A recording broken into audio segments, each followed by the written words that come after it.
नमस्कार दोस्तों, ASB news India के डिजिटल पैनल आपके अपने Facebook page, YouTube channel Amrish Baliyan पर आप सबका हार्दिक स्वागत है, अभिनंदन है। मुजफ्फरनगर में आज 8 गन्ना समितियों के चेयरमैन पद का चुनाव हुआ और बड़ी बात है कि 8 की 8 गन्ना समितियों पर भारतीय जनता पार्टी ने बड़ी कामयाबी हासिल की। 6 जगह तो निर्विरोध भारतीय जनता पार्टी के कैंडिडेट चेयरमैन के तौर पर चुने गए और 2 जगह चुनाव हुआ तो वहाँ भी भारतीय जनता पार्टी ने बाजी मारी और राष्ट्रीय लोकदल गठबंधन में भी शामिल रहा।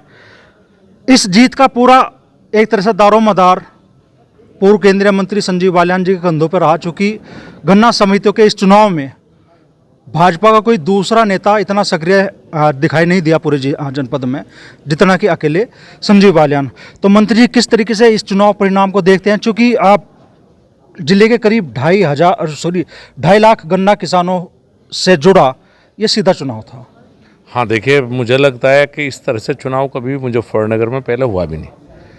पहली बात तो इस बार चुनाव बिल्कुल पूरी तरह निष्पक्ष रहा, ना कहीं कोई पर्चा खारिज हुआ, ना कोई मुकदमा दर्ज हुआ। सब ने अपनी मर्जी से वोट डाला और करीब 2.5 लाख किसान इस चुनाव से जिससे जुड़े हों, तो आप कह सकते हैं कि कितना बड़ा चुनाव होगा। मैं धन्यवाद दूंगा मुजफ्फरनगर के किसानों को जिन्होंने भारतीय जनता पार्टी के प्रत्याशी चुने हैं। और ये मेरे लिए भी बहुत बड़ी बात है कि मुझे नहीं लगता कि मुजफ्फरनगर के इतिहास में कभी 8 में से 6 गन्ना समितियों के चेयरमैन निर्विरोध चुने गए होंगे। ऐसा इस जनपद में कभी पहले नहीं हुआ। तो मैं सबका, जो इस चुनाव में जिन्होंने भी भारतीय जनता पार्टी की मदद की, उन सबका, किसानों का भी और कार्यकर्ताओं का, सबका धन्यवाद करूंगा, जिनकी वजह से आज इतनी बड़ी कामयाबी हमें मिली है। विपक्ष ने भागदौड़ नहीं की या आप लोगों ने विपक्ष के पैर पंजे लगन नहीं दिए? नहीं, विपक्ष ने पूरी भागदौड़ की, ऐसा नहीं मैं कहूँगा कि उन्होंने भागदौड़ नहीं की। करीब करीब हर जगह विपक्ष के उम्मीदवार मैदान में थे। लेकिन इस बार कुछ ऐसा हुआ कि लोकसभा चुनाव के बाद मेरे लिए भी अप्रत्याशित था। जब मैं आया, मैं 3 तारीख की रात को यहाँ पहुँचा था हरियाणा चुनाव के बाद, और 3 तारीख के बाद पिछले करीब 14-15 दिन से मैं मुजफ्फरनगर में हूँ। इस बार तो ऐसा हुआ कि जहाँ भाजपा से जुड़े लोग थे, लोग अपने आप ही उस तरफ चल दिए। तो एक ऐसा नहीं कह सकते कि वो नहीं लड़े, लेकिन लोगों का भाजपा के प्रति रुझान था। जिसको भी टच किया, ऐसा कोई व्यक्ति इस जनपद में नहीं मिला जिसने वोट ना दिया।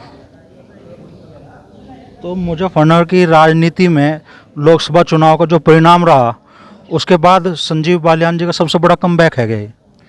आप ये भी कह सकते हैं। बस मैं तो ये कहूँगा कि इतना लाड़ प्यार अगर लोकसभा चुनाव में मिलता तो पता नहीं कितनी बड़ी जीत होती। तो शायद 4 महीने के अंदर ये बड़ा परिवर्तन है कि लोगों ने इस तरह का प्यार स्नेह दिया, तो बहुत बड़ी बात है। मैं तो इसे, मतलब, अब मैं कह सकते हो कि मैं अपनी हार को इस जीत के बाद भूल चुका हूँ।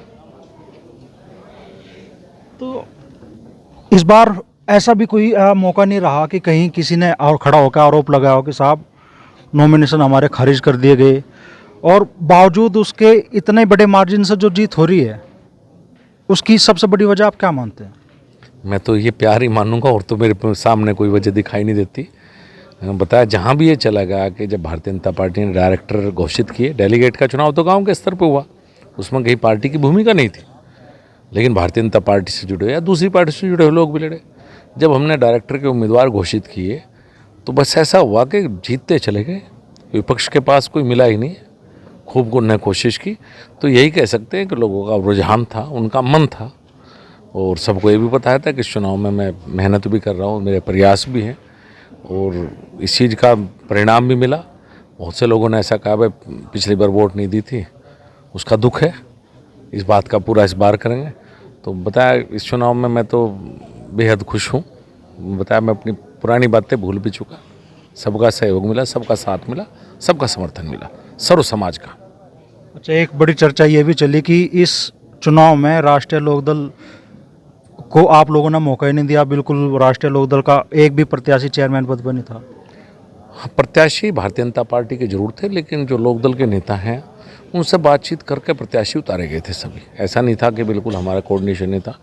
और उनकी तरफ से भी जो भी थे, चाहे अनिल विधायक हों या राजपाल बालियान जी हों या राष्ट्रीय लोकदल के और नेता थे, लगातार सबसे संपर्क बना रहा, और सबकी चुनाव में भूमिका अपनी अपनी निश्चित रूप से रही है। और हमने गठबंधन के तौर पर चुनाव लड़ा है।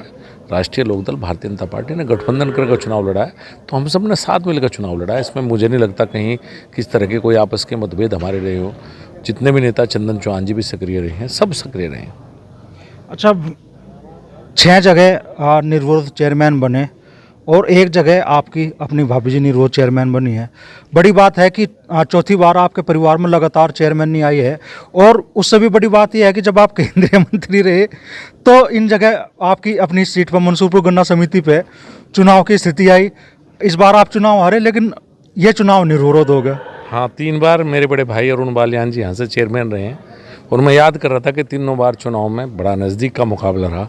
पिछला चुनाव भी मेरे मंत्री बनने के बाद हुआ था, उसमें भी खूब चुनाव हुआ था, कभी हम निर्विरोध नहीं बन पाए। इस बार भाभी हमारी चुनाव लड़ी हैं और इसमें मैं अपना ज़्यादा श्रेय नहीं लूँगा। और उनने जो बड़े भाई हैं चेयरमैन रहे, उनने वाकई यहाँ हमेशा इतनी मेहनत की है इस क्षेत्र में, इतने किसानों से जुड़ रहे हैं कि जब भी उनका कभी नाम आता है तो ये पूरा क्षेत्र एक हो जाता है और कभी इस क्षेत्र में चुनाव नहीं हुआ। इस बार जो दूसरी तरफ का क्षेत्र था हमारे नेशनल हाईवे से उस तरफ का, वो पहले साथ नहीं, इस बार वो भी साथ रहा है, तो एक करीब करीब एक तरफा इस बार चुनाव रहा है। अच्छा, इसमें एक बड़ी बात यह भी रही कि जो भाभी जी हैं आपकी, वो अपनी सीट से, चूंकि ये तो रिजर्व होगी थी, यहाँ के बजाय धनान से जाकर चुनाव लड़ी और वहाँ से डेलीगेट चुन लिया आप लोगों ने, जबकि एक तरह से आपके क्षेत्र से तो बिल्कुल बाहर का क्षेत्र था। हाँ, ये धनान वालों का बहुत बहुत धन्यवाद है। वो आपस का ग्वांड है, वो आपस में प्यार इतना है कि धनान वालों ने खुद मांग कर कहा कि त्यागी बहुल गांव है धनान, बल्कि उन्होंने खुद कहा कि हम अपने यहाँ से चुनाव लड़ेंगे और निर्विरोध उनको डेलीगेट बनाया। चुनाव उन्हें नहीं लड़ने दिया, निर्विरोध डेलीगेट, निर्विरोध डायरेक्टर, निर्विरोध चेयरमैन, कहीं उनके सामने पर्चा नहीं आया। तो लग रहा है कि अब मीरापुर का चुनाव भी नज़दीक है। पहला कदम आपने फिलहाल आज की जीत से रख दिया और झटका दे दिया विपक्ष को। तो ये झटका 13 नवंबर को जब वोट पड़ेगी मीरापुर में और 23 नवंबर को जब नतीजे आएंगे तो धरती हिलेगी तब भी। देखिए, बहुत से लोगों का बहम तो निकल ही गया इस चुनाव से, जो बहम में थे, हवा में थे। राजनीति में उतार चढ़ाव आते हैं, हमारे साथ भी हम चुनाव हारे, लेकिन कम से कम लोगों का प्यार था, है। और बाकी जो रहा है बहम है, मीरापुर विधानसभा में निकल जाएगा चुनाव में। तो खुशी के क्षण हैं और अपने गांव में अभी मंत्री जी हैं, देख सकते हैं आप, अभी भी सैकड़ों लोगों का जनसमूह यहाँ मौजूद है। परिवार में चेयरमैन नहीं आई और निर्विरोध चेयरमैन मंत्री जी की भाभी जी बनी है यहाँ पे। दोपहर से ही लोगों का तांता लगा है बधाई देने के लिए और पूरा परिवार इकट्ठा हुआ है खुशी के इन लम्हों को साझा करने के लिए। और आज के ये चुनाव परिणाम, चूँकि 2.5 लाख किसानों के से सीधे जुड़े हुए थे, तो माना जा रहा है मुजफ्फरनगर की राजनीति में संजीव बालियान जी की एक बार फिर से ज़बरदस्त एंट्री हुई है इन चुनाव के जरिए।